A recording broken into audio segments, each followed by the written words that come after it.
think what's going to happen in that game, Declan Rice or no Declan Rice, they can defend. They can actually defend. I mean, look, let me big up Haz. Let me bring in Eugene. Sorry, just quickly before you do, Eugene, I'm sorry. Phil, I'm not having this. This isn't a reaction. I've said this since Ange came in. This is now, since that 10-game run, this is now the 30, sorry, that was 28, 20. This is now the 32nd game since that 10-game run ended that we're still conceding these same shitty goals. This isn't reactionary. I'm sorry. Eugene. If it was reactionary, Phil, then explain to me why we haven't beaten anyone in the top 10 except for Villa since December 2023. Fact. Another top 10 team, look what happens. These are facts. If that's reactionary, then you don't understand what facts mean. And you're just being dishonest with yourself, my man. And no one can help you with that.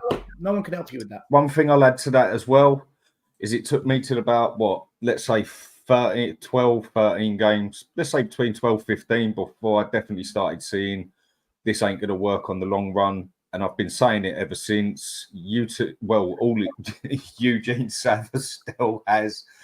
We can bring on about another 20 people on here that have been saying the same thing now for, what do we call it, 9 months, 10 months, whatever. We've been saying the same thing consistently over and over and over again. And it's not just being negative. Even on games we're winning, we were still saying the same stuff because we were still conceding the same goals. But because we won a game here and there, and we obviously scored more goals than them, it was just putting a bit of paper over the crack, wasn't it? We've been saying it the whole time. This system ain't going to work in the Premiership over 38 games against top teams. So tell me where it's reactional to game by game. We've just, obviously you have a reaction to every game, but we've been saying the same thing for nearly a year now. But yeah, it's just because of one game we've gone into one, isn't it? Let me bring Eugene in. Everybody, please smash the like button. We're only on 570 likes. Sorry, I've just lied to you all there. We're on 540 likes, and there's 1,103 of you in here. We should be on 800 likes. And please do subscribe to everyone in here. Subscribe to Eugene, Spursuasion, subscribe to Hotspur Hood, subscribe to Stell at Tottenham Away. And Haz, are you still going on your channel? Yeah, I'm still doing videos, yeah. Put the link in the chat. And by the way, I am trying to get to 13,500. We're only 70 away, and there's 1,125 you in here. Eugene, we've got Arsenal as the next game. When you look at it, Eugene, you look at the first 3 games and you go, right, Leicester and Everton has to be 6 points. A draw at Newcastle, you're happy, 7 points from 9. We've now got 4 points from 9 with Newcastle, with Arsenal to come, followed after that, I think, in quick succession with matches like West Ham, Man United, Brighton. Is this a case of that Ange could be under real big pressure in the next few games if we don't pick up some wins? Tava, thanks for having me on. Big up to Stell, Dan, Hesper, Harry. Honestly, right, I'm going to say this, right? What Stell said is all that needs to be said, right? We have not improved. That's the first part since last season.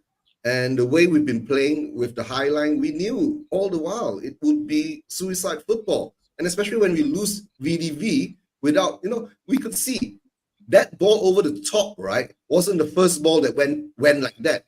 Dragosin covered twice, if I'm not mistaken, that ball over the top. And I think the last one that went over the top where was it Murphy who ran straight down, right? And passed it to Isak. He was being chased by Bissouma.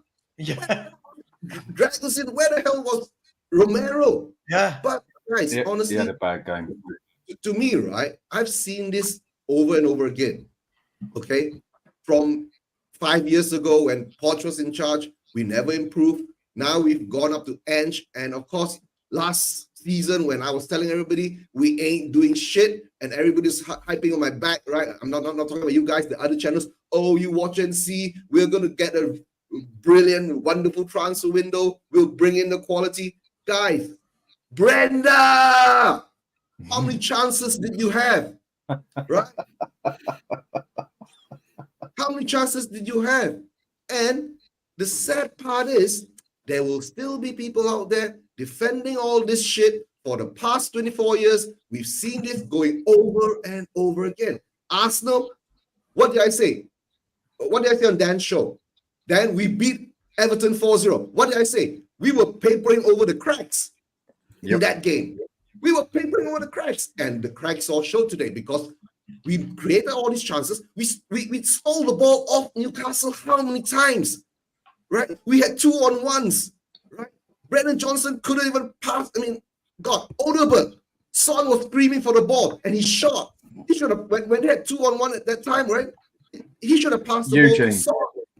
Eugene, I mean, everyone. There was something today that I noticed that has actually scared me. And I don't want to say this, but Vicario. Now, shot stopper, I still say he had a shocker. He had a shocker today. Yeah, but that's what I'm about to say. But do you know what I'm really starting to see with him over the past 3 games? Again, only 3 games in that. I think the man actually looks physically weaker. I think he looks weaker in the air. I think he looks weaker at, how do I put it? Okay, he hasn't got people muscling him up in the corners anymore because of the rules. But when he came out and tried to punch that ball, if that's what he was actually trying to do, and that happened about 3 times where it was like that. Wasn't there an instance when he fell over? He came up to punch it out and he fell over or something. I remember that. Yeah, that was where he basically jumped up and sort of, instead of punching it, he sort of quite lamely sort of. Yeah. I'm not going to describe it how I saw it. Seriously, I rate the keeper highly. Yeah. But I'm actually starting to get a bit worried by how he's looking in the air now. I think he actually looks weaker than he did last season physically. But guys, we have to. Didn't he say to the press that the corners were an issue for him or something? No, but not just the corners. In the air, full stop. I think he looks weaker. I think he looks body weaker. Yeah, no, he is. But didn't he say to the press like he was weak in corner? What was it? Corners of something like that. It's a piece of corners free kicks. But guys, the thing is that right, guys, he doesn't command his box on set pieces and on any balls into the box. He doesn't command the penalty area. He doesn't command the box. You watched yesterday. I know they drew. I'm not talking about the result. Look how Raya commands the penalty box when it comes to set pieces and balls in that box. He's a different caliber of goalie. Look, he doesn't. Vicario is a great shot stopper. It stops there. It stops there. He doesn't have Vicario doesn't have the physicality. You know that when he was in the preseason friendlies, right? When I watched him play, right, I thought, what the hell? He's lost weight. But Eugene, you can be slim but still command the box. Do you remember Gomez, the octopus? He was quite a slim goalie, right? Look, what's his name? Edwin van der Sar, very slim. It's about you commanding the box, and that means you've got to read the play, anticipate what's going to happen, and make the move to either punch, catch, smother the ball, and be more aggressive. How can he command the box though when our own defenders don't command the box? Oh, the defense is a problem in itself as well, man. No, man. Where were our defenders? That's my question. You know, like Romero and Dragusin, and I don't blame Dragusin on this because he's a new boy, right? But Romero is meant to be our World Cup winning, you know, Rolls Royce centre back, and he ain't pulling people around in the box, telling them you be there, you mark him, you do this. You know, and what he doesn't do as well, right, is he doesn't lead by example, a bit like what King did. King led by example. He set the standard, and Romero's not doing that now. Look, I think Romero in a better team will be a far better defender than what he is at Spurs. I'm almost 100% sure of that. So I'm not just singling out Romero. There's other people to blame. Adoji. Right, he doesn't concentrate, the lad. He just does not concentrate. His position. He does lose it, doesn't he? He does lose his concentration. I agree with you. Yeah, and I don't like the fact that Romero thinks that he feels the need to go further up the pitch and effectively be an attacker and make things happen, right? Which then exposes us even more in this suicide football tactics and formation that we play. It's just nuts. Why isn't Ange saying to Romero, no, I want you back there because this is how we play? Because But he doesn't practice defending. That's what I've come to the conclusion of. We don't do defensive doesn't. drill. No. That's what it looks like. That's what it looks like. Not to the level required. Not to the level required. We don't. It's heavily our defensive ideology is keep possession of the ball so the other team can't score because they haven't got it. Focus on that, but capitalize on the possession with scoring goals. Here's the thing: we don't capitalize because you haven't signed proven quality in the wide areas or the attacking mid. You haven't bolstered the squad from last season because Odebert today, no end product. Brennan Johnson, no end product. Werner, the usual crap we see from him. Kulusevski can't play out wide in this system, right? You haven't bolstered it. So all this possession you're teaching them to have, they can't capitalize on it against a top 10 team, which means when you do have to defend, your possession philosophy collapses because you haven't coached at defending and you haven't set it up tactically. And this Look at that line we had for that goal, for the Isak goal. Look at the line we had of the defence. They're all like all over the shop. It was exactly what they did to us last season. Exactly the same, one of the same goals. But it was exactly and the Maddison, same from the same guys, club. I want to say this as well. Maddison You see, good. Maddison, he's not the guy. Maddison No, is he's not the guy. He's not the guy. Maddison is not the guy. He's not. I thought he was our best player in the second half. Come on, I don't know, Dave. Sam. Come on. Oh, hang on. He's the only one that gets on the ball and tries to prod and probe and calm the game down. Look at his footwork for when he got fouled. Sava, What do we want from him? What is it that we want from James Maddison? Goals, big chances created, and assists Yes. in the big Right. games, in the top 10 games, in the top 10. Just like I want from Kulu, Werner, Johnson, all of them. Who's he meant to assist when look at all the bodies around him again? Yeah, but I that's thought he was our best player second half. you. I thought he got on the ball and dictated and he nearly scored. He didn't dictate, Sava. He didn't. He had a good shot. He You're got more on the ball You're than just he did. against him. I saw this the No, other day. I'm You're not just against him against now. No, Sava, Right. I'm saying it now. How I did never we said it score the last time. goal? How did we score the goal? Was I it don't Maddison? know. Madison over to Johnson. Hang on. From We scored the goal through James Maddison getting the ball, beating his man, cutting in, having a shot, saved. Right? What was our other shot on target? James Maddison. We got a 20 goal. yards out. Because the goal Croydon. absolutely. We got. Sava, a lot of players took shots today. The reason we scored is because Pope absolutely screwed up. The commentators blamed Pope. He had a and then terrible Dan Burn, game. isn't it? He was worse than our keeper. Right. He had a bad game. Right. I'll tell you what it is. When I watched Ericsson play in that role and I watched Maddison, Ericsson for me was a far better player in that role. And do you know what? I'm beginning to think now. This is why no big club.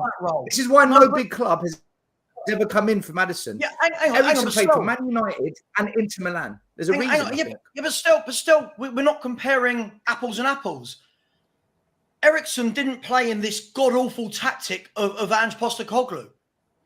Look in that first half, right? Look in that first half. Every time, all the wingers do is get the ball, cut in, and there's 4 or 5 Spurs players all on the edge of the area, 20 yards out. I don't want every player there. That should be where James Maddison is on his own. But all of our wingers cut in. All of our centre-backs go and play in the middle. Our full-backs go and play in the middle. I don't know what we're expecting. Yeah, but Sava, if we're going to No, criticise Ange and the team, right? We've got to then criticise the players as well. They're all playing this formation. They're all willing to do it. I didn't say we didn't, but when we're saying Maddison's not that guy, Maddison. None of them are the guy. None of them are. I'm saying you put Maddison in a team that actually plays with a playmaker. This guy does very well, as we saw at Leicester. And you put Romero in Man City, and he'll be the best defender in the league. I mean, like again, no, Maz, this is nonsense. This shit you keep coming out of Romero. Look at both goals today. Look at Romero. Hang on, I can't. Hang on, let me finish. Look at defensive Romero. tactics and crap as well, Sava. You're not being balanced now. The Hang on. Let me finish. Still, shut up and let me finish. Sorry, but you got to let me finish, right? The tactics we can talk about all day long. Do you know what I like? Adogi, who was out of position for the goal, the second goal, fair play to him. He tracked back at least. He put in 50, 60 yards of running to try and track back. Romero, you look at him. He's standing on the halfway line for their goal. The ball goes over the top or through the middle of them all. Romero's jogging. Romero's jogging while Tonali sprints past Romero to try and go and join in. Romero's just watching him. He's watching him and watching him. By the time the ball goes in the back of the net, Christian Romero hasn't even made it to the edge of our 18-yard box, right? Because he hasn't got the pace. Hang on.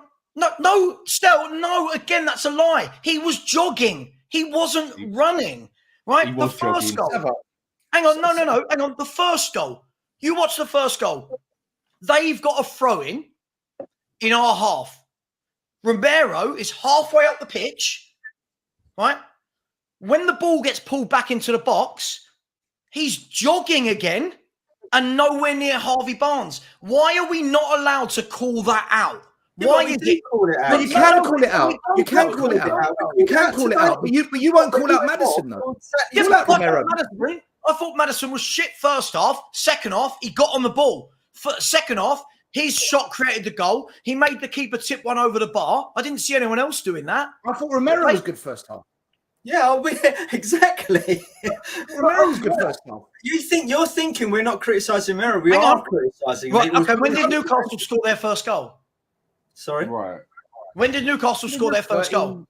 35th, 36th minutes. No, I don't know if I'm a genius, but that's within the first 45 minutes, which is the first half. So, no, he didn't play well first half. He was nowhere to be seen for their goal. But Romero is never, ever, ever allowed to be called out. He's world class. No, you can. Sabi, you can call him out. Just because it's concedes the goal doesn't mean a defender. Hang on, one of you. I can't. One of you. Maz, you just go. because the team concedes a goal doesn't mean the defender isn't playing well. But look, sure. Okay, he had a good first half. I don't know what he did, but he had a good first half. Dragoshin in the first half, he's the one putting in the tackles. What did Romero do? Okay, Saba, can I reframe this? What does Romero do? Saba, let me reframe this. I'm not just digging Maddison and saying Maddison's not that guy. What I'm trying to say is I think there's a lot of players in this team that aren't that guy, right? So it's not just Maddison. There's a lot. Sure, I'm happy to meet you halfway on this. I think the way we're set up actually makes good players not look as good. And the reason I say this is why Romero wasn't like this in Italy, and he's not like this with Argentina. At Spurs, though, we've got problems with him. And like you just said, Maddison wasn't maybe like maybe people weren't calling him out at Leicester, but he's come to Spurs. I think the way we're set up in general is harming a lot of players. I agree with you. I'm happy to meet you halfway on that. I'm happy to meet you halfway. You've literally stepped in and said what I was going to say. I was going to say, basically, I think I can settle this for everybody.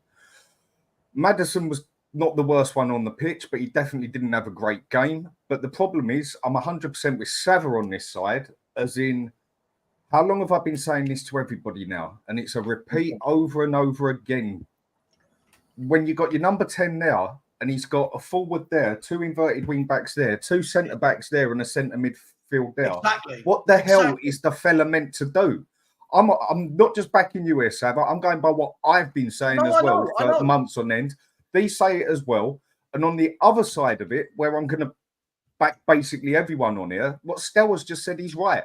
This system, it don't work. I'm going to repeat a sentence again. You go and get a bang average team. You go get everyone in the right position and right tactic, you'll make them look good. You go get an excellent team, play everyone to their wrong way and that, you will make them look crap. Maddison is not meant to play with 3 or 4 players, even 5 players, within 6 foot of him. Udoji, Porro, not meant to be inverted wing backs. Johnson, Werner, they shouldn't even be on the bloody pitch. But we haven't got the players there that are meant to do what they're meant to do. That is what I've been saying, Dan, right? I've been saying, right, I'm judging everyone based on this formation that they're all playing in the team. Hence, I'm being critical of everyone, right? Yeah. I'll criticise Romero just as much as I've done Maddison, just as much as I've done everyone on the pitch, right? I can go through the whole team and criticise them to the hill and back, right? But I think Maddison's a really good player. So my expectations of him is really high, right? So when he doesn't perform, I get annoyed with him because I expect so much from him. right? That's why I'm banging on him all the time. But when he's in that number 10 and he's got no flipping space to do it, what do you really expect of the man? I'm with you. Can I say something about Maddison? Can I say something about Maddison? He's got 2 assists this season, which means he can find it. It's just when we play top 10 teams that are just better than Ipswich's, Southampton's, Everton's, and whatnot, then you see what we're about. And our players, they're showing us that this system doesn't work for them. By the way, I put Basuma in this category. Again, he failed to boss the game for us. I put Basuma in the category. He was awful today. And Pape Sarr's overrated, by the way. Pape Sarr's overhyped. Jogging around the whole fucking pitch today, right? Sorry, James. Sorry, sir. I know you wanted to go. Sorry. No, you're all right. You're all right. Listen, I know Maddison's getting stick, and so he should. Yeah, he should. But you tell me once in that whole 90 minutes when he got the ball where you see a winger make a run in behind, you saw the striker make a run in behind. He took a touch, turned, and they're all fucking standing still. I'm sorry, Dan, but Kulusevski is the worst fucking player in this squad. We try him right wing. No, it don't work. Let's play him left wing. He can't play left wing. Let's play him up front. He can't play up front. Let's try him Cam. Can't play Cam. Guys, we're all calling out different players. This is guys, can we all stop the F word, please? Sorry. All stop the F word. Sorry. Right. But for me, it's these front 3, 4. They're awful. The only 2 attacking good passes in that game were from Romero and Porro. The rest it's just redundant. The moment Maddison gets the ball, the whole front 3 stood still. Son, I've been calling Son out for 2 years now. He got played the ball to. He had more touches than anybody on that pitch. Touch inside. I can't do anything. I'll cut back. Lost the ball. Trying to take people on his own corner flag. He's awful. He needs to go. All of that front 3 have to go. No more excuses. And Ange does deserve criticism in that. Kulusevski at the start through the first half either. He did actually get into a couple of open spaces. Yeah, but he's awful on the ball. He's on the ball. He's shocking. I'm not saying he's a great player, but he is not our worst. Who would you? Well, who would you rather on the right? Johnson. Kulu can't play in the forward. For me, if you're asking me who I would play, my front 3 would be Will Lancashire, Mikey Moore, and fucking Alfie Devine. Sorry, said it again. Alfie Devine. They're the front 3 that I play because the rest are useless. I'd rather see that. I would rather go into a game and go, you know what? Let's see what happens. I see the same every week from Johnson. I see the same every week from Timo. I see the same every week from Kulu. I see the same thing every week from Son. So let's just keep playing them. I swear, like the definition of insanity is doing the same thing over and over again. So let's keep trying and hopefully. It's Ange's tactics, mate. It's the tactics. It's the tactics. Go and it's play not these just players. the I'm sorry, but Brendan Johnson's got a 4-yard pass to make and he can't make it. That's nothing to do with Ange. Kulu's got a 4-yard pass to make and he can't make it. That's nothing to do with Ange. I'm not saying Ange isn't to blame, but when everyone on this channel says our front 3 is bottom half of the table, but let's blame Ange. I'm sorry, there's 4 5-yard passes that we don't make. No one said that. That's not Ange's fault. No one has said that. No one has said that at all. Everyone has grilled the manager and the whole bloody team. So nobody on here said that. We're just picking out player by player now. And you've basically jumped in at the point where we're doing that. We have picked out pretty much and had debate already on here about everybody. And I've also stated this whole system works for about 3 players on that whole bloody pitch. I'm not saying that we ain't got a very poor front line, but everyone has basically been picked out. It's not just picking on one. Last week on multiple channels, your channel, my channel, Savage channel, Haz's, everyone's channel, and then you, and then he, and then she bang the drum. Look at the stats. There's no end product. There's no output with Odebert, and fans overhyped him. Today, tell me a chance he created, a cross to a Spurs shirt that created a good opportunity, a killer pass, an assist. Odebert did nothing. And the one chance he had to impact, I can't believe he missed that. I just can't believe he missed that chance. No, do you know why? Yeah. Instead of headering it, he tried to chest knee it and sent it wide. Yeah. That's a player that isn't that one second, Dietrich. That's a player that's not good. And I said this. I said, we need to wait and see with this kid. We need to see what he does. I've seen 2 games, and I see a lot of huffing, puffing. This guy can't blow the house down for me so far. I'll give him a season, but this is why I agree with James. Our front 3 are shit. aren't good. I think they're the worst in They're the not league. good. If I'm being Who signed honest. them? Who signed They're them? not good enough. Who signed them? Sabra, I agree with you. Sabra, I agree with you. I agree with you. You know I do. No, I know. Yeah, I know. I disagree there. I disagree there. Well, you see, honestly, do you remember? Ange said I've been backed, but Ange said I've been backed. No, I know, no, but He's no, put it but, on no, himself. but no, I agree. I think Angie's the biggest yes man going. I do, but I think that is different to being backed and saying that I signed these players. And maybe that's me being naive. I don't believe he went into Levy and said I want Timo Werner. I don't believe he went in and said I Then you want this should leave. 18-year-old from Then Then you Burnley. should leave. Then you should Then leave. say Then you no. shouldn't have said everyone that No, comes. no, I agree with you, but Then he's got to do a what we- Conte. He's got to do a Conte and throw a grenade. I agree, but that's a different Right, conversation what I don't to get is- he's picking his players. So But hang then on, he's we think that facilitating it, Daniel Dan. Levy. He's facilitating it. We Sorry, think sir. that Daniel Levy has turned around and said, right, Ange, you've got to have Timo Werner. I really want to pay his 165 grand a week. This is Daniel Levy we're talking about. For me, he bought him in last year and we had all the excuses for 6 months that it was to cover Richie and Son because they were injured and the Asian Cup. And sure, cool. Okay, fine. He'll be gone in May. Then his very first signing is Timo Werner, right? Surely if the manager didn't want him, he'd go, look, I've seen him for 4 or 5 months. I don't want this guy. There's no way Levy will go, I definitely want to sign him. What benefit is there to Daniel Levy to signing Timo Werner? But didn't he come out last season and say multiple times this front three isn't good enough? But then we now think he said so. If he said this front three, no, but this is what I'm saying. But if he said this front three ain't good enough and they re-signed Timo Werner, how does that make sense? Make sense. But apparently, I heard that Ange was more pushing for Werner more than Levy. That's what some reports. I personally listen, maybe, but I'm only saying my opinion. And my opinion is I can't see anybody pushing for Timo Werner.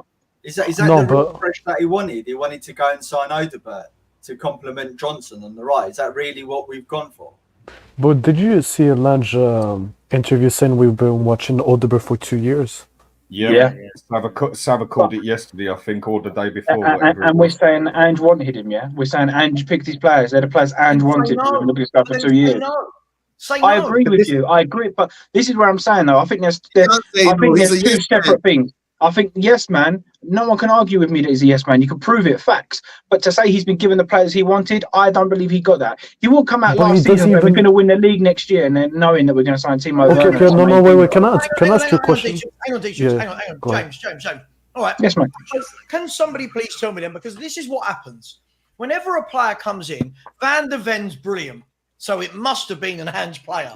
Werner's shit. I don't believe he wanted him. Right. We've got to make this make sense. I've said this enough, mate. Right. He signed the bloke twice, Timo Werner, right?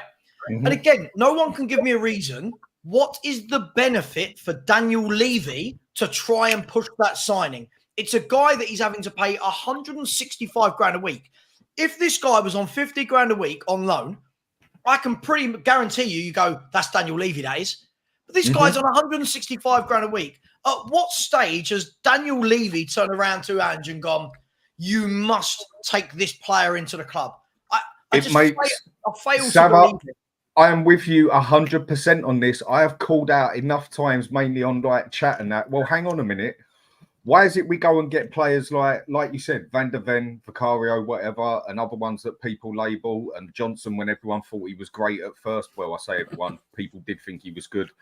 No, that's an Ange signing all day long. Ange wanted them. It's fits system. It's Ange. All of a sudden, Timo Werner comes in on another one. Everyone knows he's absolutely crap. Loads of people say it. What are you doing? And then next thing you know, I'll say more than 3/4 of the system turn. No. That's Levy. That's Levy. That's not Ange. That's not Ange. And then all of a sudden, Odegaard. Oh yeah, fits the system brilliantly. And then as a proper stinker, no, do you know what? That's a Levy one, That's a Levy one. No, make your mind up, people, yeah? One or the bloody other. We all know how the system works, yeah? If we're all going to be honest with ourselves, we all know that basically half the players he got, if not more, were basically shoved in his face, and it's either that one or that one, mate. But then you've got to be consistent with it as well in the aspect of, well, is Ange actually picking his players? Because it's what he said, and I'm only holding a man to his word, but we know what Levy's like. But to go and get Timo Werner for the second time, the second season, and then Saba said the rest of it, why the hell is Daniel Levy going to get in a done and dusted, wound out player like Timo Werner for 175 grand a week with the money he's paid on that when he could have just bought one of the youth through, and I don't think anyone would have buttered an eyelid. It makes no logical sense. The youth was decided before the transfers. But you see what I'm coming with, though. Yeah, Dan, he could have gone and why the hell would Levy go out and get Werner? Right, I think this is semi-right and semi-wrong. Okay, and this is where I'm at with this. All the previous managers, I've always blamed the board, and I've always blamed Levy, and I've always said Levy out, ENIC out, and I'm still ENIC out and Levy out to the day I die with this club because I know they are the biggest problem. However, when Conte came out and did what he did in the media and then got sacked or left, that changed everything for me as a fan. Because then I thought, do you know what? He's actually calling them out. Top man. Thank you, Conte. So now I'm looking at my manager. Are you going to be a man of honor and a man of integrity? Or are you going to be a corporate Gareth Southgate waistcoat wearing yes man? And this time around, if this goes wrong, which is looking like it might do, I am blaming all of them. Levy for hiring him, Levy for hiring Lange, Lange for being a yes man saying, oh, the club's been looking at Odebert for years. Lange, you've only been here for 9 months, so clearly you're not in charge. I'm going to blame Paratici because he's bought some dross in the past, Veliz, Solomon, whatnot. And I'm going to blame Ange because he's publicly come out and said, this is on it. Right, if you're going to own it, then you're going to own it. So I blame all of them, Dan, this time. Right. All of them are to blame. I'm going to blame... I'm going to to everyone who defends Ange. They all need to go. He's had ample of warning from Poch, from Jose, from Conte, right? And all the managers that refused to join Tottenham when those top managers left, right? For him to come into to know what Spurs is like, right? There's no manager that comes into Spurs now after Conte that should get grace from the fans, right? They have to prove, right, that they are what they say they are. And they're the people to run the club and do that by winning games, right? Signing good players, right? And sticking up for themselves, basically, and not accepting shit from the ball, right? That's why managers, when we took, what was it, 3 months to get a single manager because no one wanted to come to Spurs because they saw what Conte said. He was our seventh choice, Mez, wasn't he? Seventh choice or something, wasn't it? I agree, mate. I agree. I'm not backing Ange. Guys, it's all Levy's fault. He brought in Ange, right? It's because Ange is going to be the yes man. We are seeing it all happening again right now. Whoever's not a yes man. I disagree. I disagree. I'm not even gonna bring up Levy on this. You know my views on Levy. My problem is, first of all, we're just not good enough. That's just when it comes down to it. We're just not good enough. Yeah, that's true. Your Doji, not good enough. Bentancur, not good enough. Madison, not good enough. Romero, not good enough. This team, not good enough. And I will say this: what frustrates me about Ange on that first goal, if it was any other manager, Conte, Jose, they are turning heads. And all you see Ange does is put his hand in his pockets. Yeah.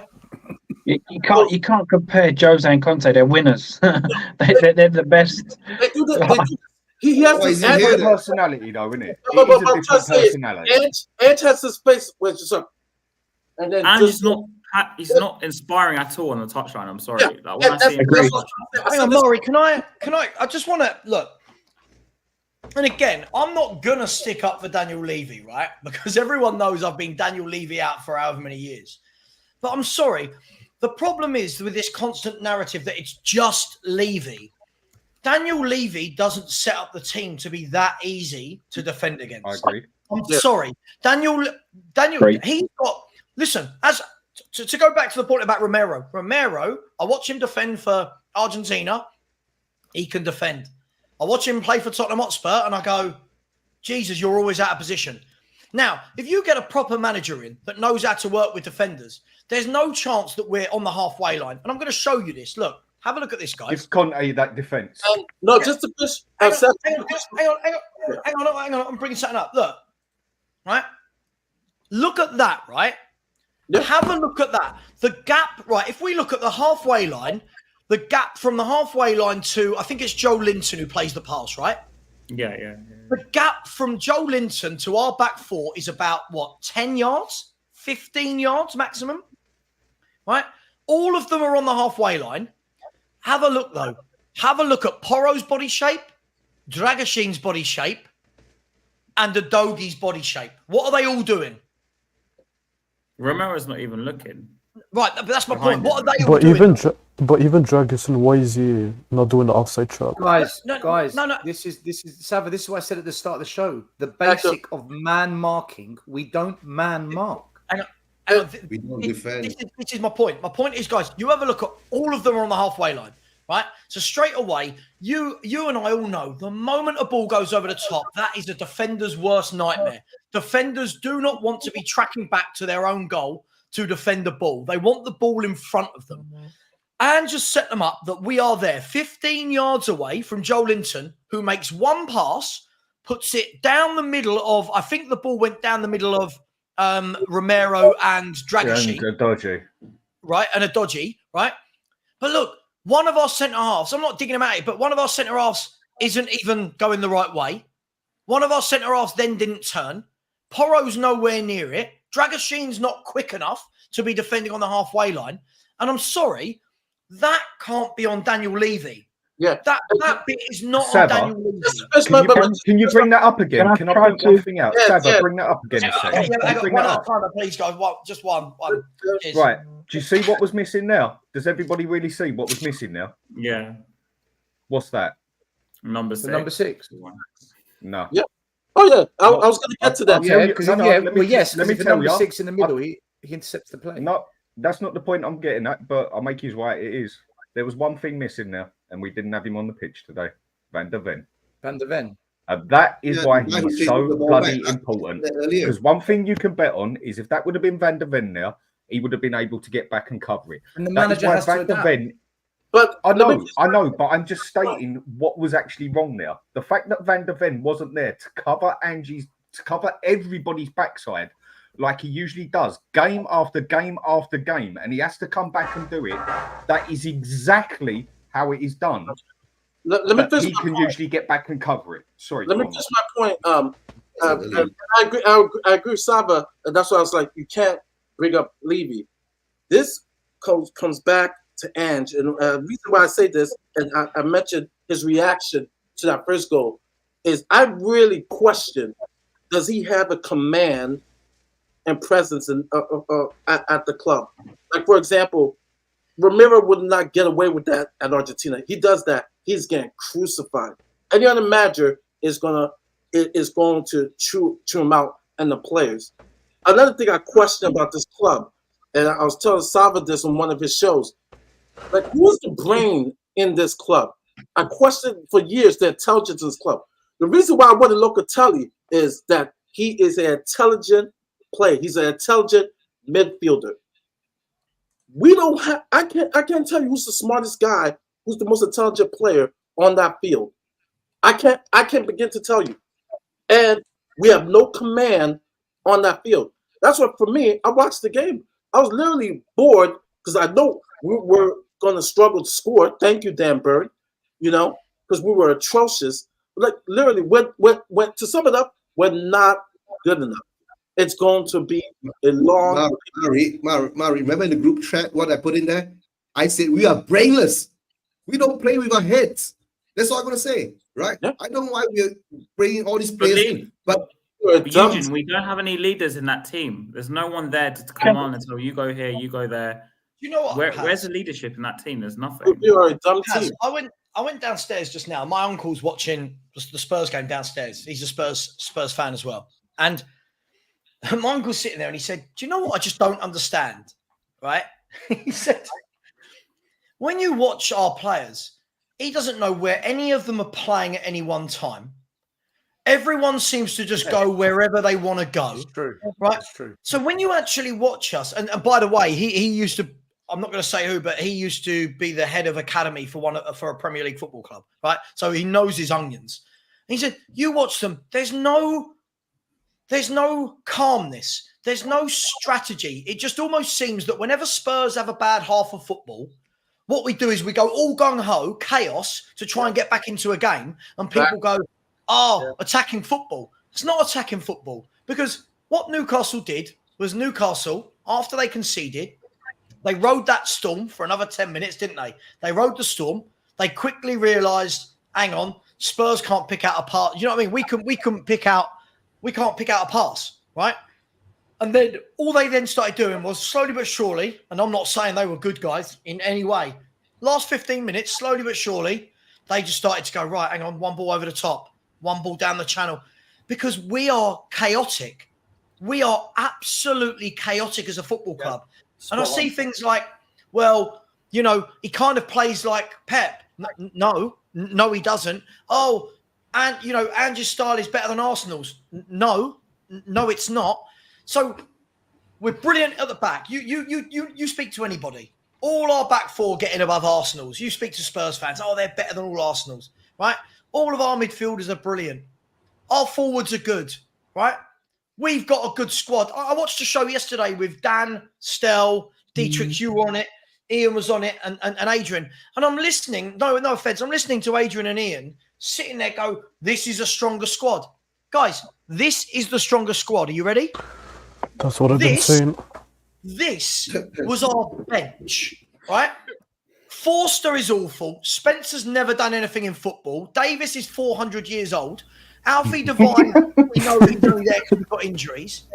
The brilliant generational grey that Ian and Adrian were waxing lyrical about. Can someone stop that buzz? Cheers. Hello? Right, the brilliant grey, who was generational, better than Højbjerg. They'd rather him come on. He doesn't even get on in games like this and doesn't get a start over crap like Papa Sarr. Bentancur, okay. Bergvall came on again today, kept giving the ball away. Johnson's shit and Werner's shit. Please tell me where we are stronger. A whole summer. Sorry, I'm really frustrated how more people are not seeing this. A whole summer. That is our bench away at Newcastle. Can I read you one comment Ange post-match? Did you see what he just said? So another someone, unfortunately, we haven't got the rewards for our play, but ultimately 3 strong performances from the 3 first games. Is he okay? He really thinks we played well the 3 first games. Yeah, mate. On track. The excuses he's giving, he's starting to sound about as straight as a bloody roundabout. The results don't reflect him that way. I blame the journalist. I sent a picture to Stel showing the formation that we were playing and where the players were on the pitch, and four or five of them, right, were all over the place. And Stel goes to me, "Are you sure that they are the right players with the right names on the pitch?" I'm like, "Yeah, that's it, right? They're all over the place." And I think what makes things worse is that throughout the 90 minutes, Ange lets them take more and more and more risks when they're going forward. So they even look even more chaotic as time goes on. And what the teams do, right, and all 3 teams done this, although obviously Everton were a lot worse than the others, right, is they absorb the pressure for 10, 20 minutes because they know they're not going to finish our dinner, and then they do exactly what you said, Sab. They start pinging the balls up the top, and by then we're gassed, right? We're too tired to then start picking them up and running back, or we've lost concentration. And this happens every single game, near enough. That is one bit. Can I just share some? Get tired, concentration, and then balls over the top, and we're done. Can I just share something? Just to defend Madison. Can I share something quickly? Sava? Yeah, sure. Go for it, man. Sorry, I was just finding some more stats and facts. You know, I like facts and stats. Just to defend Madison, this is from minute 1 to 51, like the passing plays. Look at Madison, how congested he is. Mate, it's mental. It's so and look at the bad. space. Look at the space. Where's the striker? Dietrich, what are you showing here? What are you showing here? No, it's just the average position and the passing plays we did from minute 1 to 51. Look at Madison. This is Madison, number 10 here. Yeah. And look at all the players surrounding him. And look at the space here. Okay, so then Madison should run into the red circle and pull away. Yeah, but where's the striker? Where's the striker? I don't care what the striker is. He needs to identify the space and exploit it. Yeah, but hang on, that's easy to say. But he plays more off the left, and Kulu plays more off the right. You can't blame Maddison for everything. It can't be. Oh, well, that's his fault as well. He needs to be there. I'm not blaming him for everything. I'm just questioning what I'm seeing. I'm challenging this. I mean, look. At the end of the day, Tottenham was the master of finding space and pulling away. Okay, so I don't get it. Do you know one thing? And this goes to every player at Spurs now. This isn't about Maddison. Iggy made a really good point many months ago when we were talking just football in general. And he said at AC Milan, they had stellar players. Maldini, Baresi, Nesta. And if they felt something wasn't working, as grown men, they would go to the manager and say, boss, this doesn't work for us. I'm not getting the best out of me like this. You need to change up a bit and let's work on it together and see how it works for us. What we've got is a manager, Ange ball or no ball, and players that are too afraid from the looks of it to go out to the manager and say, if you're Romero, Van der Ven, Udogie or Porro, and this keeps happening, why haven't you as a force said, right, we got to speak manager. This is no, they tell him they tell him happy birthday on Instagram. That's the only thing they do. In fairness, though, how do we know that they And when it comes down to it, this team doesn't have a command on the field because our manager doesn't have the command of the team. Just plain and simple.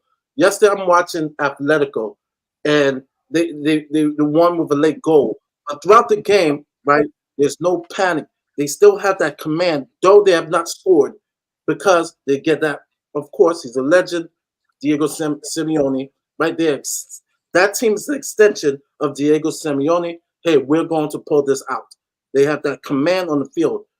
Like someone said, when things go rough, we panic. There's chaos. It's just like organized chaos, and we're calling that beautiful football. It's not beautiful football. What I saw beautiful football was Harry Redknapp, Poch, right? That's beautiful football. This is not beautiful football. This is wasteful football. That's all I see. Murray, can I add to sorry, mate. Go.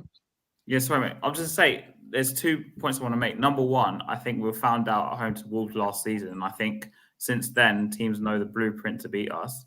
Because remember, Wolves beat us with those 2 balls. Yeah, at home to Wolves. Yeah. Mate, I think people worked out the blueprint very, very early on how to beat Tottenham.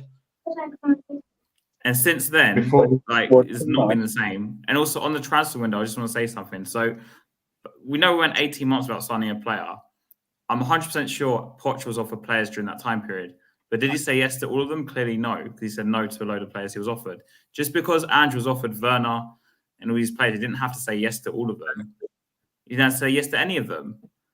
And on Conte as well, this is proven. He said he didn't want Spence. It was a club signing. So Andrew agreed to all of this. So we should hold him to his word when he says these are all my players, because he had the opportunity to say no. All the other managers before him said no to players. And Levy wouldn't argue losing less money, would he? Yeah. I just want to bring up a point. First of all, Phil, there's a huge difference, mate, between me saying that they're quality wing backs and quality fullbacks. Both of them aren't defenders. I don't care what anyone says. Porro and Udogie are caught out time and time again. They're not defenders. Now, guys, I've just had this sent to me, right? Again, I remember I did that for all those facts that people said. They came back and went, oh, Sava cherry-picked, even though I cherry-picked 9 months, apparently, right? Tottenham Hotspur are away form in our last 12 league games, right? Bearing in mind, this is a team that fans go, no one in the Europa League should worry us. Liverpool 1-0 up, by the way. Luis Diaz, who I was told not good enough for Tottenham. Our last 12 away games, bearing in mind, this is a team that we were told can just go and win the Europa League. No one in there worries us. This is a team that we were told, yeah, he's been backed, Ange Ball top 4. Our last 12 league games, right, played 12, won 2, and that was against Sheffield United on the last day of the season who were relegated, and Nottingham Forest who finished 17th. 4 draws, 6 defeats, 2 clean sheets. That was Aston Villa and Sheffield United. And we've conceded 2+ goals in 8 of those 12 games. Mm-hmm. Please, someone tell me now, what is Ange good at? I keep seeing this, that he's brilliant. Other than his PR and this machine that he seems to have grinding for him, what is that this manager does why so many fans like him? Because all the stats are crap. Yeah, that's now 13 wins in 32 games. Right? What are we doing here? A lot of fans love the man's personality. A lot of fans, Spurs fans especially, don't like drama as such, even though we get a shitload of it. Pardon the French, sorry. Even though we get a lot of it, yeah. Same as the club don't like drama. It don't want players that are going to cause drama. It don't want players that are going to confront managers. Fans, a majority from where I've only, compared to you lot, been doing this 13 months. I see a high majority of the same. I've only been doing X for a little while, winding people up on there, and yeah, it's so easy. And so many of them are the same. It is so diverted in that way. They don't want the drama man there. They don't want the Conte calling the club out for what it is, because they actually know what the bloody club is. But they don't even like to admit it to other fans. Conte put it down and he dropped the bomb, mate. He dropped the cherry. And everybody knew it was true. Even the ones that did not want to admit it and still ain't got the balls to admit it to themselves, let alone other people, did not want to admit it. The fans at Spurs in general like his attitude, as in being a nice yes man. Might as well have a Foster's in his hand when he's watching the bloody game. He's good with the press. He's good at putting the press in their place at times as well. He's got a comedy side to him and everything. He can look a little bit serious when he wants to. He's a nice fella. And that is exactly what Spurs are. Does anyone remember how long ago I said this? We are just too bloody nice. And Joe, I'll tell you what Ange is good at, right? I'm sorry, Mas. I'll tell you what Ange is good at, right? Ange is good at, right? Playing the ball in the opposition half and playing horseshoe football. That's all. It's not about scoring the goals. It's not about creating chances and all that. We just play horseshoe football. Go down to one end, come back, U-turn, go down the other end, come back, U-turn, go down the other end. I've been saying the whole last season. That's what he's good at. And why our fans are so enthralled with him is because the past few managers that we were stuck with, we played defensive football, counter-attacking football. That's why now we're like, oh, that's our problem. Eugene, it's actually a lot more simpler than that, in my opinion. I think the only reason fans like him is because we kick the ball forward. Because all I ever hear, all the rebuttal I see in the group chats, I get arguments with people. They're like, well, don't you want Conte and Jose back? We played low blocks. Do you want? That's all I ever get replies. So with this squad, I would, yeah. I know, but that's the replies I get most of the time when I criticize Ange's tactics. It's like, well, don't you want Jose Conte back? So we play low block again. We're playing attacking football. Even though it's just what's perceived as attacking football, anyway. Look, I'm gonna say it. No, has after. Well, guys, it's got to be one. It's got to be one. Yeah, sorry. 4 people are trying to talk at once. They lack so much creativity when they go forward. But I mean, what I see at a basic level, right, is our midfielders don't grab hold of the ball and dictate it. I.e., Basuma, Maddison does more than the other two, granted, right? But all of the attacks, and I think Dietrich's little diagram illustrated it, either go down the left wing or down the right wing, right? Which is predictable when they're defending, right? And they just cut it in, right? Either cut it in, right, for someone to run down the line and cross it low in the box, right? And if we ask any of our attacking players to do anything different than that type of attack, it all falls to pieces. They don't do anything. They always do the same attack. That's all they work on. When you look at the Spurs PR videos on their YouTube channel with them training, that's all they work on. And then when you see the games, that's all the attacks they try and do. And I think it's as simple as that. That's how basic it is. So Ange's tactics, whilst I agree with Stel that it will work against the bottom half of the league, but we'll see this season, right? Because 2024 has been diabolical in terms of form, right? I can't see us ever improving because that is what he drills them to do. There's nothing new coming. Our set pieces are all the same. We don't do anything different. Our attacks are all the same. The way that we defend is still the same. So set pieces were improved. To be the same. Yeah, I disagree with the set pieces. I think set pieces were improved. Now we're doing man-to-man mark. Yeah. No, I don't mean. I mean going attacking.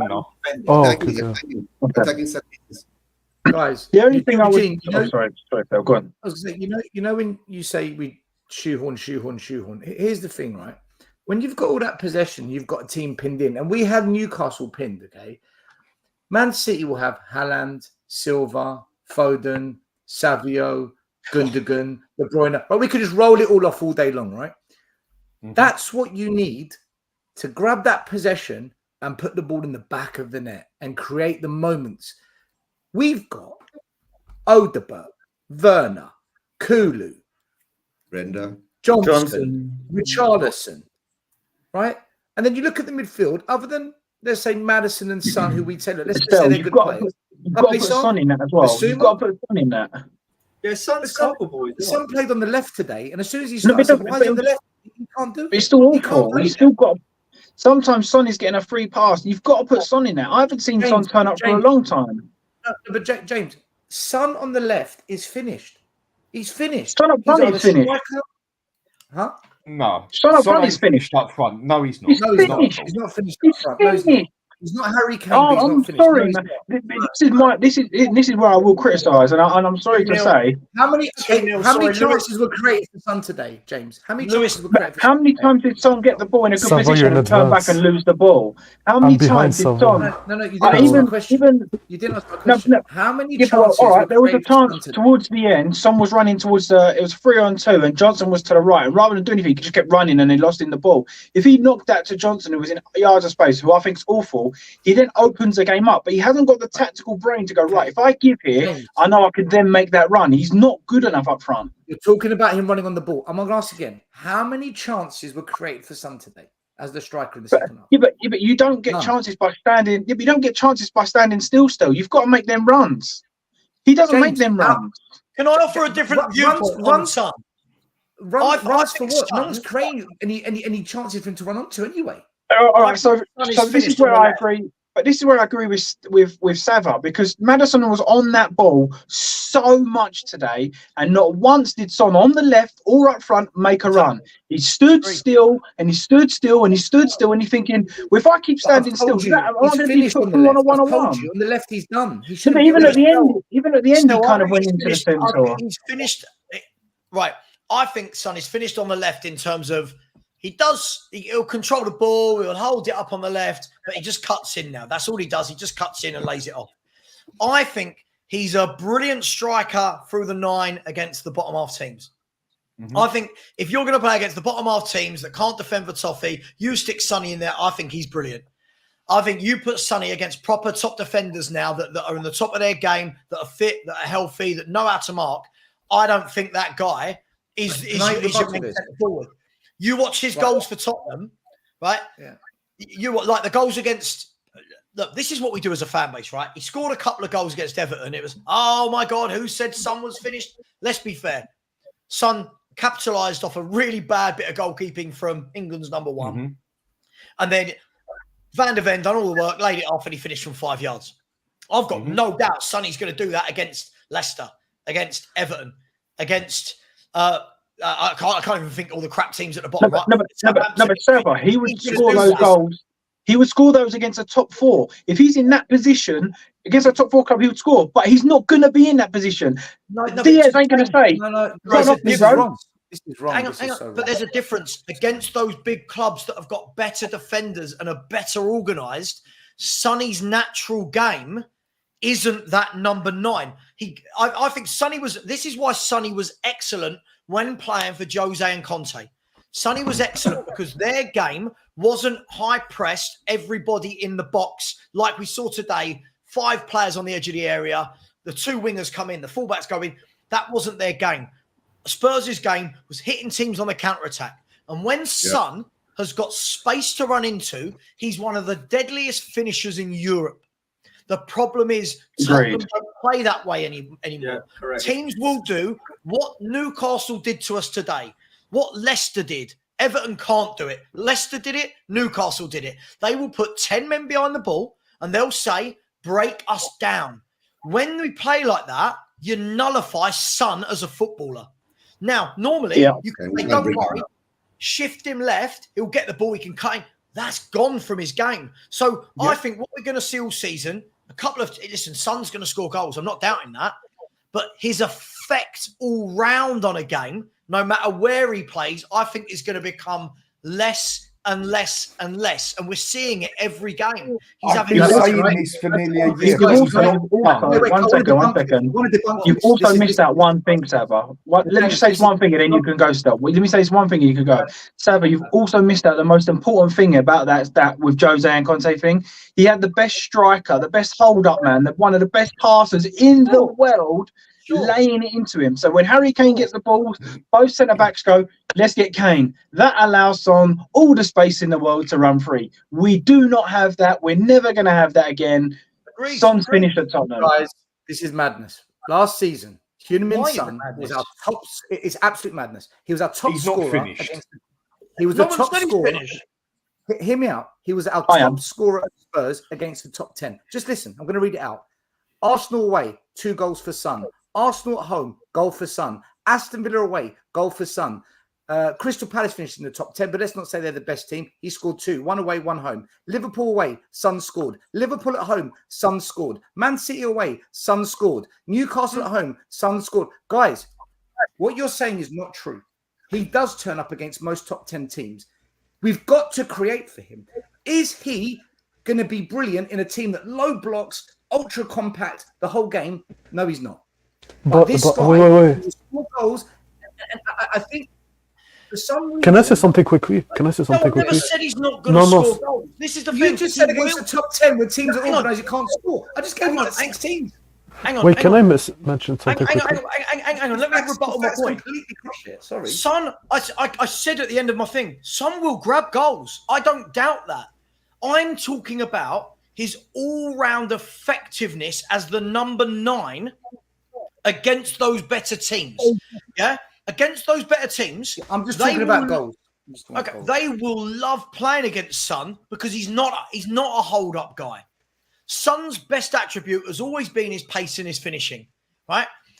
Now, more than ever, teams are putting 10 men behind us still, right? Not any. Some of the bigger teams... He's our top scorer against the bottom 10 as well. No, but still, you forget something. He was our striker last season still. No, you forget something. We bought Solanke. That's what I'm saying. That's why Son can't play left anymore. He has to play striker. Yeah, but now... Where does Solanke play? So where does Solanke play? Sava, and this is what I was saying last week. This is a problem Ange has now created for himself. I agree. So now to say Son can't do it. But now you can make the argument that Son can't do it because we have Solanke down the middle. I think but Solanke doesn't score against the top 10. Correct. Look at his record. I think Sava's points are correct. I think James's points are correct. I think Stell's point. I think what's actually happened is the forward line and the midfield has been drained of quality and Son is suffering, right? On top of that, you've got our 2 or let's say 3 best players all operating on the same side of the pitch up forward with everyone congesting on it's exactly what Sava said, on a front 5 static, not moving.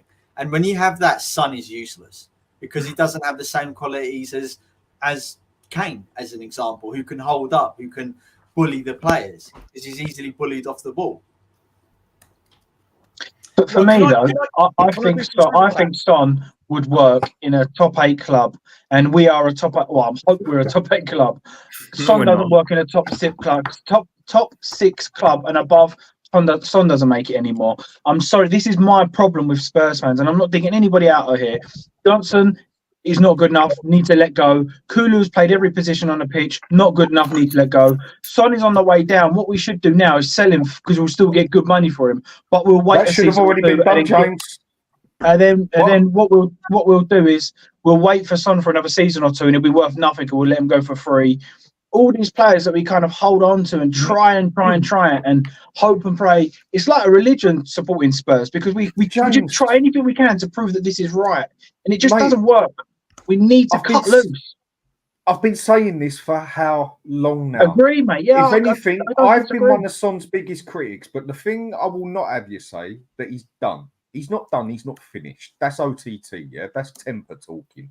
No, that's my opinion. I've been saying it for 2 seasons. Okay, fair enough. But he's not done. No way. Yeah.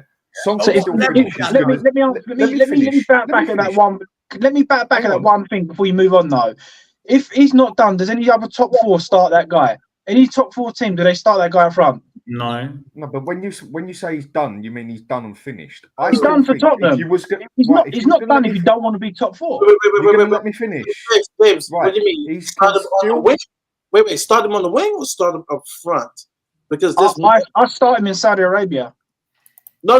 This one, wait. This one team yesterday, their fan base. Listen.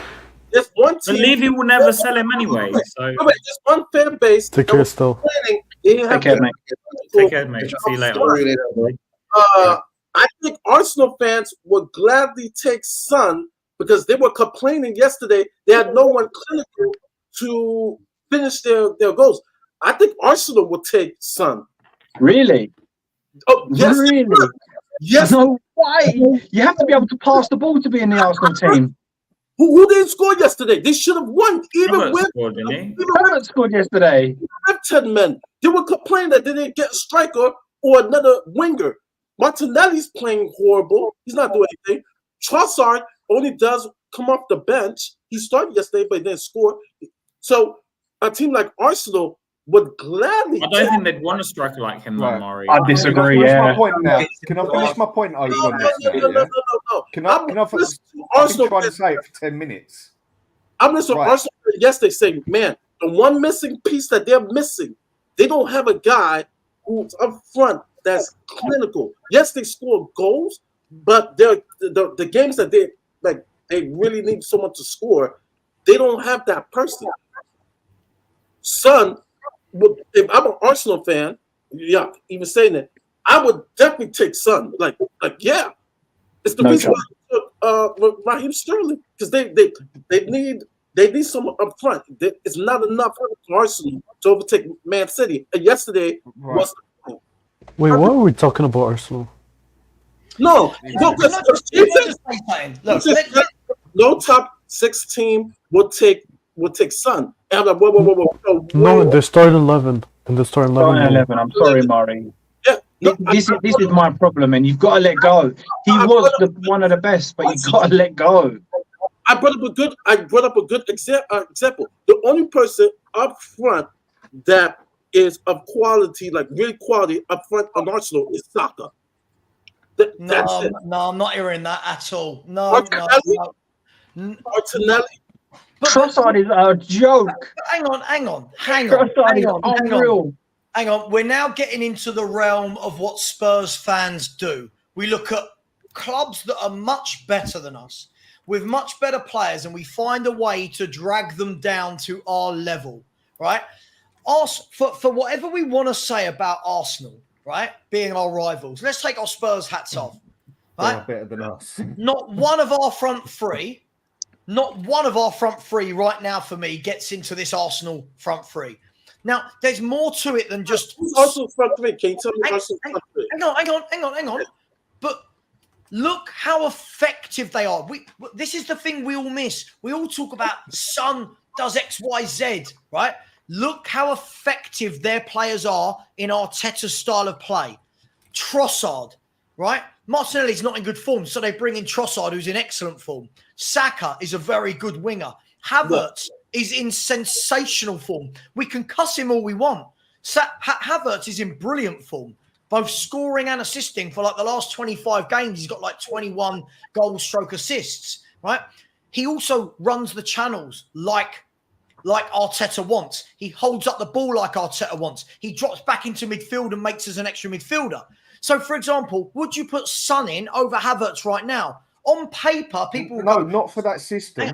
Right, that's my point, Dan. So when we just say name who he would get in front of, in Arsenal's system, I don't think Sonny would do well because Sonny isn't that good with the ball. Sonny's game has never been about how good he is with the ball. It's been about reactionary moments. It's been about times where he's got space to run into and he's in autopilot. When you then go and play, for an Arsenal, right? That's different. I'm watching Liverpool right now. I'm watching Luis Diaz on the left wing. He pisses all over Son at the moment. Sonny has been a fantastic player, and it's a sad indictment of Tottenham's transfer policy that he is still our best forward. That is a sad indictment that 10 years later, from buying him, we still can't buy any players that are as good as a player that is, I don't care what anyone says, is going that way year by year. Sava, sorry. I said this to you when I first spoke to you. Mari, let Dan say. Yeah, let Dan say, Mari. Mari, let Dan talk. What you said, mate. No, you bring up a good point. No, Mari, Dan's been waiting ages. Let Dan talk. He's been waiting ages. No, I'm just. And I've let you two go off on it. Can I rebuttal? Like I've been waiting patiently. No, I'm not one of those, and you know this. Like they'll say, everybody will jump it. I'm just saying that based on what Arsenal fans complain, and you know, I have even a show with an Arsenal fan. Right, the one thing that they complain about that they don't really have someone that's clinical, like up front, especially on that left side with Martinelli. Right, he's probably the weak link. Havertz, you're exactly right. Sonny cannot hold up the ball like Havertz does. And Saka, I'm not even mentioning him. He's untouchable there. But it's not too far-fetched to say, hey, they have a starting lineup of Son, Havertz, and Saka. It's not too far-fetched. I'm sorry. Trossard is level. Right, can I give my bit now? Okay. On the left, Mari. Saliba starts. Right? No, hang on, Murray. There's nothing to do with Saliba. So in that front three you've just named, you want Son on the left over Trossard and Martinelli. Is that right? Well, yeah, because my opinion of Trossard, and I've talked to other Arsenal fans, because even yesterday, even though he's good for their system, he is more of a super sub. He scores his goals coming from the bench, right? When Martinelli starts, he has been last season and this season not in good form. Right? About the old Martinelli, he hasn't been in good form. And Trossard is at best coming over as a super sub, in my opinion. And some so what's some best at? Oh, stop it, Mari. That's Mari, you're digging a hole. Hang on, but you're digging a hole, man. I just feel like we've got to let go. But Trossard, when he starts Arsenal, is a different Trossard when he comes from the. When he starts, he's still quality. I disagree. I disagree as well. Can I just say my bit here now? Love you. Son is not done as a player. This is my only argument I've been trying to get in here, like, say with you, James. He ain't done as a player, not at all. For me, he's still one of the most clinical finishers on this planet. But no way is he getting in that Arsenal team. I'll explain why quickly, yeah? It don't match his system. For me, the way I now look at Son is like Jermaine Defoe was. For me, he's a little fox in the box now. But the problem is, when you go and play with a team that defends with five in the middle, and if you remember, Sava, I said this to you when I came on your first show, or one of the second ones, and I've been saying this for ages on Stell's one, he cannot play in the box with five men in there. Why? Because he is too physically weak. And that is no insult to the man. He's just not built for that. Solanke will do that job better than him. Richarlison would have done a better job at Arsenal in the box than Son. But if you give Son that bit of space on the outside, or get him in a technique where he gets in the middle with a team that don't crunch him in, he will still finish all day long. He's not done as a footballer. But for what we want him to do, he's lost a yard or two of pace. which he's starting to show, but he's still got good pace. His acceleration's still good, and he's still clinical. He can't pass for come love nor money. He can't cross come love nor money. Never bloody could. And you can also blatantly see he's losing his stamina as well. He's not done as a player, but this system we play now does not fit Son in the slightest anymore. Agreed. That player on the left is that player on the left who cuts in with a pure pace and aggression and gets past people by kicking the ball past people and using his pace. He's done. Son is now, for me, a poacher. And that is what I would use him as. Dan, I completely agree with you. But I we don't do think not he's play done. that. No, Can I come back at that? Yeah, just quickly, James. Just really quickly. I don't think he's done, Dan. But I'm not sitting here going, he is done as a footballer. Not at all. All I'm saying is, and I think this is quite clear, and I think anybody that can't see this, I do think it is burying head in sand. He's not what he was. Now, that's not an insult. That happens to everybody.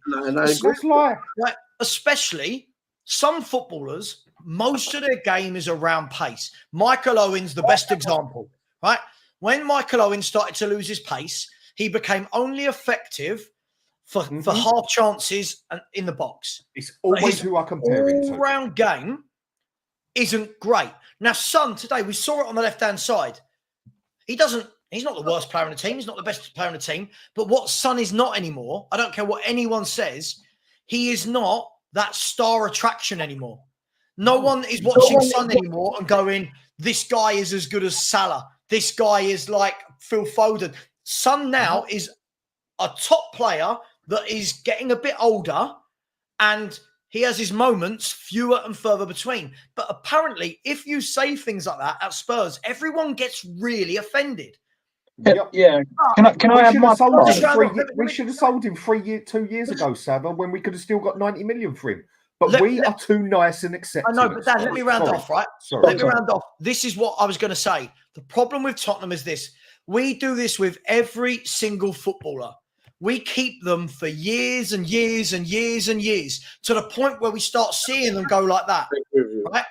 And then because we've got such strong emotional attachment to Son, we don't want to admit to ourselves that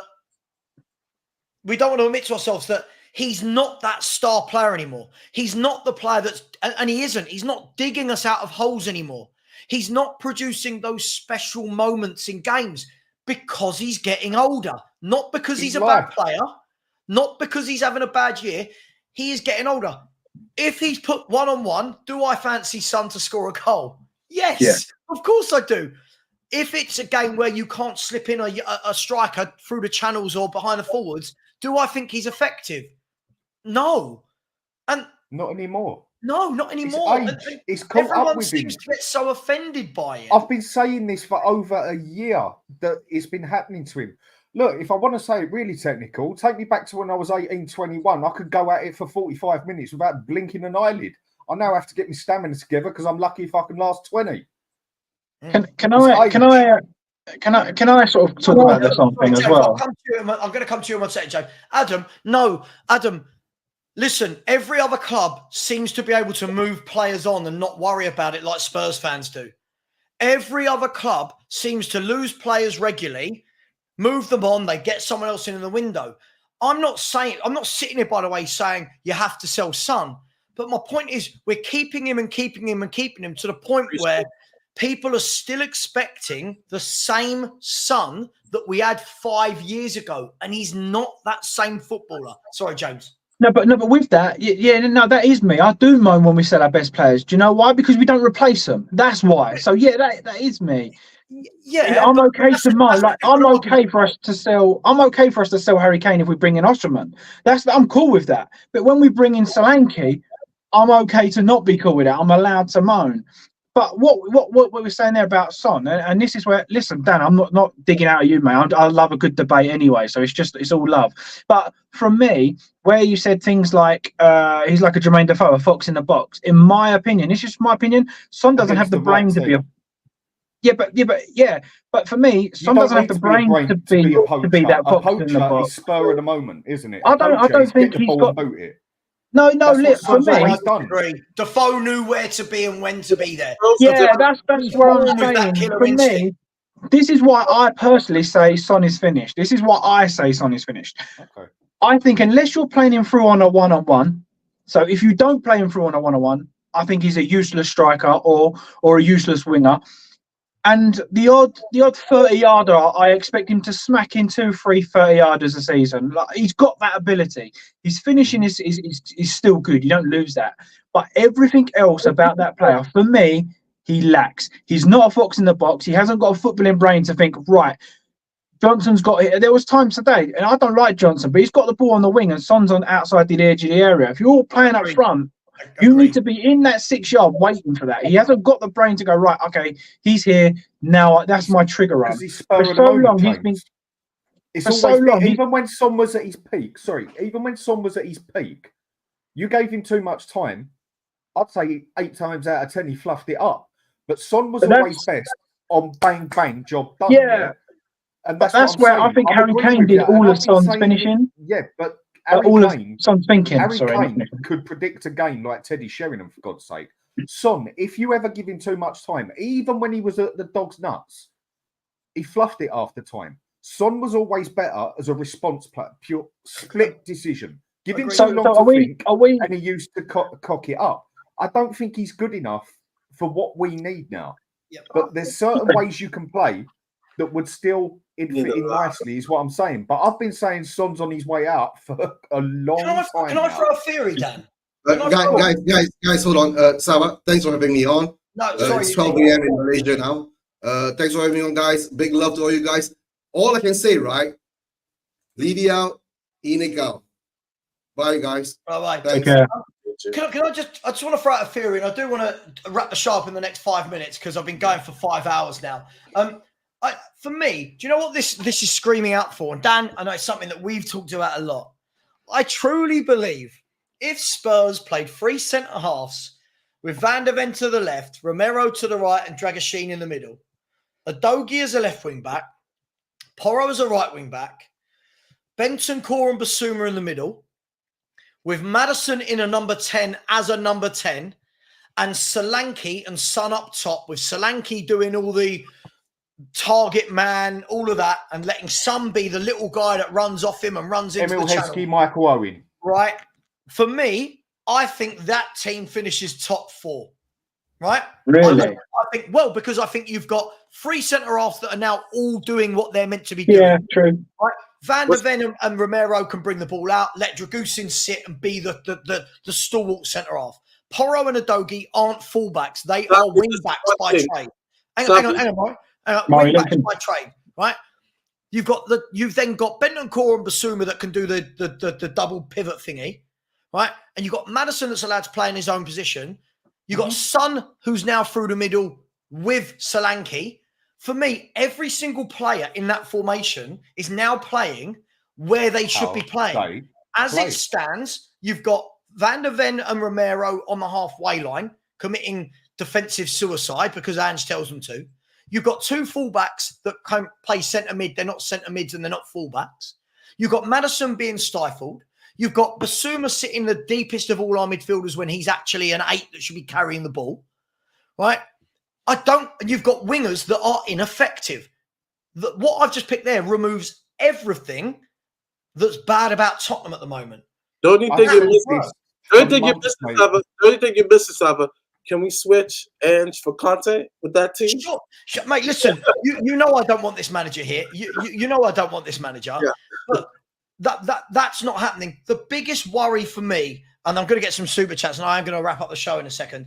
The biggest worry for me is even after a disgraceful second half versus Leicester, whatever that collapse was today, Ange is coming out and telling people that we've played well, that we didn't get the points we deserve, and half the fan base, if not more of the fan base, is going, yeah, really like this.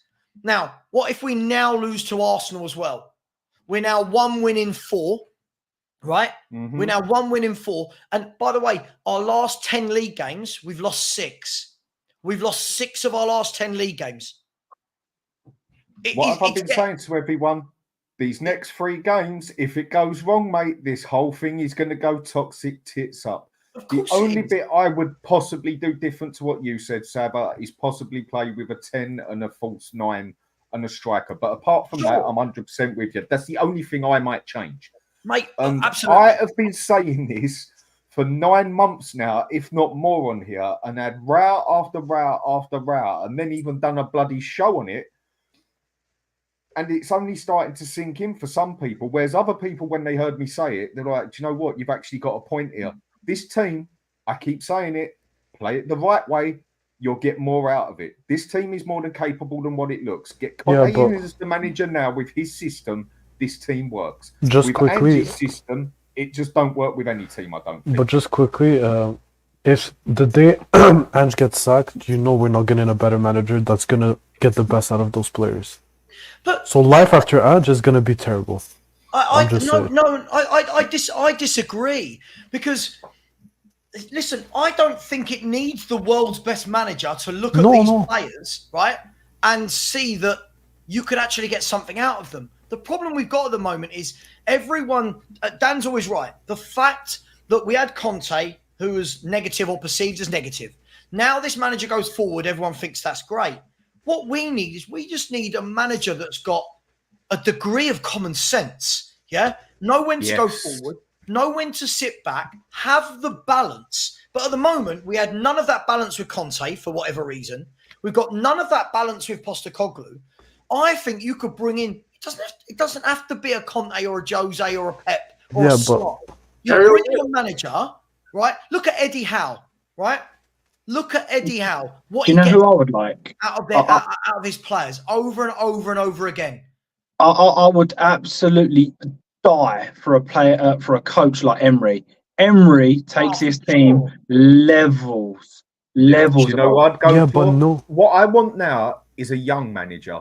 I actually want to look at, to an extent, what Arsenal have done, but what I'm seeing a lot of other teams do. For me, Ange is just so set in his way, like Conte, that he will only do it one way. Yeah. And I think that is down to age. Because when you get older, it's just harder to learn new tricks. We all know that's just how it goes, yeah? What I would want is the Sporting Lisbon manager, or someone who's like, say, 40, 38 sort of thing. Yeah, but someone who can do basically what Arteta has done, and it makes me feel sick saying it, but adapt every season. Play with the bloody cards you got. If you can't get it your way straight away, get the best you can out of it, and then slowly start affecting it. I want a young manager that can adapt and bring it forward to modern football. Sorry, but you guys need to realize something. I'm not saying we're going to get the best manager like Conte, Jose. I'm not saying that. But no manager that has a brain is going to take the Spurs job. And if he takes... wait. But if they take the Spurs job, I'm going to question them. Because you know he's not going to get the backing. He's not going to get the time. He's not going to get anything. Whatever we say, Dietrich, right? When I hear this, who's going to come and manage Spurs? We're still a top half Premier League team, and they will get paid. Right? We will get managers. Whether or not it's the manager we all want, that's different. But no, we're Tottenham Hotspur. We're not going to be sitting there going, I can't believe we haven't found a manager for a year. Of course we're going to get a manager. But again, the directors of football, they're meant to be going out there and looking at who's the next big manager, who's doing really well with the squad they've got. I.e., look at Juventus just hiring Thiago Motta. They took him from a smaller team. He worked wonders, knows how to get the best out of his players. They've given him loads of young players, and now Juventus have played 2-1-2, looking decent. Yeah, right? But they bought him one of the best. They bought him, what's his name? The DM that was Aston Villa. What's his name again? Douglas Luiz. They bought him good players. We don't do that. But he's talking about the start. I mean, for me, I think I would have before he's moved to Bayern, the only coach I would have liked to see coming after Ange is somebody like Company. Someone that's worked wonders with loads of young kids, plays the right way, but also has a bit of a backbone. And this is where I can't defend Ange. I've tried to be as fair as I can. He's so stubborn that how can you work with that? You can't win like that. No matter how good you are, if you are the best person in the world at your job, no matter how good you are, there's always something more you could learn. And I feel like he's just like, nah, this is the way we're going to do it, mate. This is, and I can't stick up for him in that respect. It's like, I don't think that he's been backed. I don't believe that personally, but I also don't think he's helping himself by talking too much and saying things when he should just say nothing. So, but the thing is, I where I disagree with that is I don't think Ange has ever managed top players before. Right? When I say I don't think, Ange has never managed top players before. So hang on, it's going to be 3-0. No, it's not. All right. So when he's bringing in players now, these look like players to me that he would bring in at Celtic that would go and win the league. Exactly. Right? And when we're saying, oh, it's not on Ange, if it's not on Ange, keep your mouth shut, Ange. Stop telling everyone that you've been scouting. What did he say with Solanke? We've chased Solanke since June. Odegaard, one that I really liked. I wanted him since before the window, but it took time because of Solanke, right? So if you're going to keep saying all these things, James, we have to hold him to his word, right? But we can't just keep saying he didn't want these players. He is buying these players, right? I fail to believe that if he had gone and said, do you know what? I don't want Archie Gray. Can you get me Manu Kone for 25 million? Right? I fail to believe that Levy turns around and goes, God, no, I want to pay 40 million for the kid. I fail to believe it. And by the way, Manu Kone isn't old. So why couldn't he have done that? The money was there. No, I agree with you, and I guess we'll never know that side of things. I'm with you as but well. I fail to believe that he wants that young winger for 25 million when Eze was there for 50 million. I don't believe that when he went to say Eze, he went, yeah, no, I'd rather this 18-year-old lad. That's where, listen, we can agree to disagree. I don't believe he's saying I want these players, but I do believe he's accepting these players because there's no way he's picking this young lad over someone like Eze. He's not stupid. But Eze wouldn't have been offered to him. Eze wouldn't have been offered to him because of the fee to get Eze out. But listen, between it, Lang and listen, when Lang has the meetings with Ange about who they're looking at, the scout and all that, Levy won't be in all those meetings. He won't be as the owner. He might be at the main ones, but throughout the year, you're telling me that Lang and Ange haven't come up with better players, right, that sit in the middle of an Eze and a Gray, for example. Someone who's not there, but there. I fail to believe it. The guy talks a good game. He's a bitch. And that's what he is. And the very fact you said yes. And Levy's one at that. Not once, but twice has to say something about his judgment. 3-0 Liverpool. It says something about his judgment. Twice he said yes to Timo Werner. Agreed. Exactly. Agreed. He's Levy's bitch, and that's all there is to it. I agree. I want to do some super chats and end the show, guys. By the way, it is Man United 0, Liverpool 3. They are ripping them apart for all of those. Oh, hang on, they're in again. Hang on. They've got 4 on 3. Salah. Oh, he's just gone over. Sorry. I'll tell you what. All of these people that said Klopp's leaving Liverpool, they look brilliant. They look absolutely brilliant. And I wanted Slot, and he turned us down. I wanted Slot as well. Wacky Paranormal said the summer transfer window went well, right, Ange? Well, exactly. It's looking very, very poor. And the fact that he made how many subs today? And Archie Gray wasn't one of them. Archie Gray was not one of them. Again, Bergvall got 10 minutes at the end of the game. What did I tell you, Dan? I told you Gray's a bad sign. No, I don't. Hang on, let me. I just want to rattle through these super chats, otherwise I'm never going to go. Big up to you, Wacky. A user said Ange Ball equals playing drafts with chess pieces. Joke. Completely agreed. I think it's terrible. I just think it's terrible. By the way, when we're talking about big game players, Mo Salah, 1, 2, 3, 4, 5, 6, 7, 8. Mo Salah has 10 goals in his last 7 visits to Old Trafford. That's what I'm talking about, big game players. That's shocking. Tony Rodriguez said, I don't care what anyone says. Ange is an effing joke, clueless and totally out of his depth. His football brain is not there. Scotland, Japan and Australia, give me an effing break. I agree with you. I think to the point as always, Tony. To the point. I think all the stats and the facts are showing this now. No matter how much people want to deny it, the facts are there. Daniel Leave Me has said you can't blame Ange for taking the biggest promotion of his career. I don't blame him. We'd all be the same. Yes. Blame the Joker. Blame the Joker in charge. Yeah, I don't blame Ange for taking the job. I blame Ange that he can't understand when it's not working and doing the same thing every game. Mate, that's the best name. That's the best name. That is the best name. Daniel, leave me. Let me finish the super chats. Let me finish them. I'm so tired. John Stokes said PSG man is right. Son is pants. Big up John, who's then come in again and said James is correct. His passing, tackling, and vision are pants. And these last two aren't super chats, but they are things, you know, when you just see lies and you think, stop lying. Sava, you say Son is regressing, but rave about Xerxes. Has anyone ever heard me rave about Xerxes? You did say his quality. Pardon? You did say his quality. When? When did I say his quality? One man you bought him, I remember. No, you did. You did say his world class, but you just say a quality signing. I don't think that classes as raving about. No, not rave. Not rave. No. Just... And Jamal, when I say we are Tottenham Hotspur, no matter what any of us think, we are the 6th to 7th richest club in world football. We will never be left without a manager. Managers will come to Tottenham Hotspur. Whether or not it's Nagelsmann or Slot turning us down, there'll be another 100 managers behind that will take the job. That's what I mean by we're Tottenham. One quick one, Sava.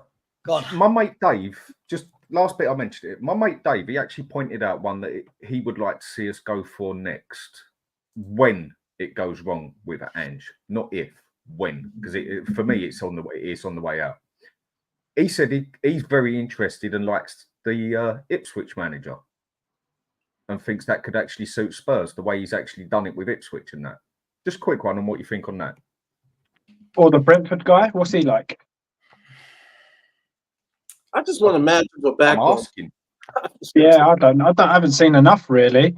That's what I mean. From what people were saying, I haven't seen enough of him. I know he was linked with Chelsea, but I know he was also linked with, was it Thomas Frank from Brentford? So that could be another option. I would take Gasperini from Atalanta. That's my manager. There's managers all over, right? I just want a manager that's got the maturity.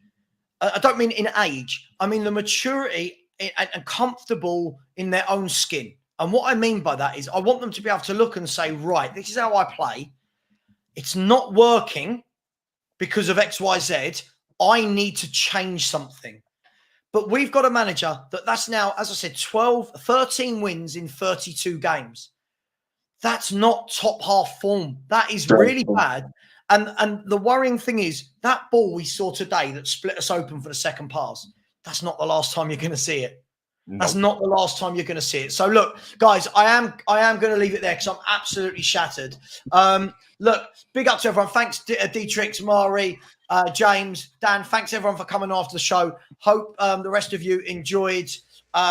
Hope the rest of you enjoyed the commentary of the show. Really appreciate it. Smash the like button. We're only 25 short of 700 likes.